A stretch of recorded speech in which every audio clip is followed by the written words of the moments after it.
Hello ವೀಕ್ಷಕರೇ, ಮಮತಾ ಫುಡೀಸ್ಗೆ ಸ್ವಾಗತ ಸುಸ್ವಾಗತ. ಇವತ್ತು ನಾವು ಸೋಯಾ ಚಂಕ್ಸ್ ಕಬಾಬ್ ಮಾಡೋದು ಹೆಂಗೆ ಅಂತ ಹೇಳ್ಬಿಟ್ಟು ನೋಡೋಣ. ಇದು ತುಂಬ ಟೇಸ್ಟಿಯಾಗಿರುತ್ತೆ ಮತ್ತು ಹೆಲ್ತಿ ನ್ಯೂಟ್ರಿಷನ್ ಇರೋ ತಿಂಡಿ. ಇದು ಮಕ್ಕಳಿಗೆಲ್ಲ ಮಾಡಿಕೊಟ್ರೆ ತುಂಬ ಹೆಲ್ತಿ ರೆಸಿಪಿ. ಇದು ಬನ್ನಿ ಹೆಂಗೆ ಮಾಡೋದು ಅಂತ ಹೇಳ್ಬಿಟ್ಟು ನೋಡೋಣ.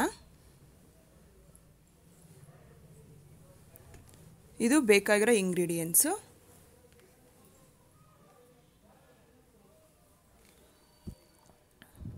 ಫಸ್ಟು ಬಿಸಿ ನೀರು ತಗೊಂಡು ಅದಕ್ಕೆ 100 ಗ್ರಾಮ್ ಅಷ್ಟು ಸೋಯಾ ಚಂಕ್ಸ್ನ ಒಂದು 10 ನಿಮಿಷ ನೆನೆಯಕ್ಕೆ ಹಾಕಬೇಕು.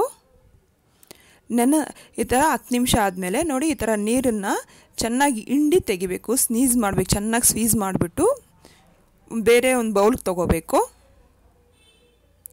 ಈಗ ಆಗಿದೆಯಲ್ಲ, ಇದನ್ನು ಒಂದು ಸೈಡ್ಗೆ ಇಟ್ಕೊಂಡು ಈಗ ಒಂದು ಮಿಕ್ಸಿ ಜಾರ್ಗೆ ಮೆಣಸಿನ್ಕಾಯಿ 3 ರಿಂದ 4, ಸ್ವಲ್ಪ ಶುಂಠಿ,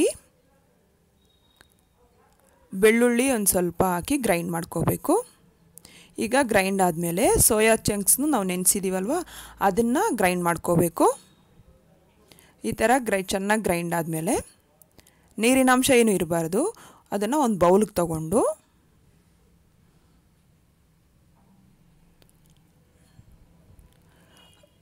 ಒಂದು ಅರ್ಧ ಕಪ್ಪಷ್ಟು ಕಡಲೆ ಹಿಟ್ಟು, ಅರ್ಧ ಟೀ ಸ್ಪೂನಷ್ಟು ಸೋಂಪು,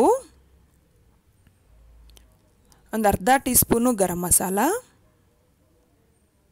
ಅರ್ಧ ಟೀ ಸ್ಪೂನು ಧನಿಯಾ ಪೌಡರು, ಕಟ್ ಮಾಡಿರೋಂಥ ಈರುಳ್ಳಿ ಒಂದು ಅರ್ಧ ಕಪ್ಪು, ಕಟ್ ಮಾಡಿರೋ ಕೊತ್ತಂಬರಿ ಒಂದು ಸ್ವಲ್ಪ, ಆಲೂಗಡ್ಡೆನ ಬೇಯಿಸಿ ತುರಿದಿದ್ದೀನಿ ನಾನು, ಅದನ್ನು 1 ಕಪ್ಪು, ಉಪ್ಪು ರುಚಿಗೆ ನೋಡ್ಕೊಂಡು ಹಾಕ್ಕೋಬೇಕು ನಾವು. ಹಾಕಿ ಎಲ್ಲ ಚೆನ್ನಾಗಿ ಮಿಕ್ಸ್ ಮಾಡ್ಕೋಬೇಕು.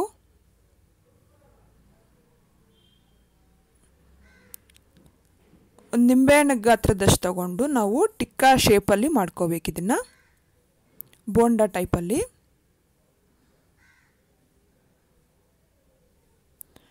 ಇವಾಗ ಶಾಲೋ ಫ್ರೈ ಮಾಡ್ಕೊಳ್ಳೋಕ್ಕೆ ಒಂದು ತಾವ ತೊಗೊಂಡು ತಾವ ಮೇಲೆ ಸ್ವಲ್ಪ ಎಣ್ಣೆ ಹಾಕಿ, ಎಣ್ಣೆನ ತಾವ ಎಲ್ಲ ಫುಲ್ ಸ್ಪ್ರೆಡ್ ಆಗೋಂಗೆ ನೋಡ್ಕೋಬೇಕು. ಅದ್ರ ಮೇಲೆ ನಾವು ರೆಡಿ ಮಾಡ್ಕೊಂಡಿದ್ದೀವಲ್ಲ ಸೋಯಾ ಚಂಕ್ಸ್ ಕಬಾಬು, ಅದನ್ನು ಚೆನ್ನಾಗಿ ಗೋಲ್ಡನ್ ಬ್ರೌನ್ ಬರೋವರೆಗೂ ನಾವು ಫ್ರೈ ಮಾಡ್ಕೋಬೇಕೀಗ.